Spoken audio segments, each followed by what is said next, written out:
అందరికీ నమస్కారం. బియ్య ఛానల్‌కు స్వాగతం. పిడికిట తలంబ్రాల పెళ్లి కూతురు కొంత పెరమరలి నవ్వింది పెళ్లి కూతురు. సిగ్గుపడుతూ తలంబ్రాలు పోస్తున్నటువంటి సీతను చూస్తూ పరవశంతోటి తలంబ్రాలు పోశాడు రామయ్య తండ్రి.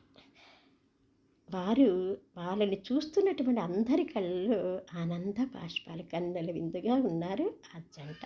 రంగరంగ వైభవపేతంగా సీతారామ కళ్యాణ మహోత్సవం చక్కగా జరిగింది. తర్వాత లక్ష్మణుడికి ఊర్మిళను, భరతునికి మాండవిని, శత్రుఘ్నునికి శృతకీర్తినిచ్చి అదే వేదిక మీద చక్కగా రంగరంగ వైభవపేతంగా కళ్యాణము జరిపించారు రాజదంపతులు.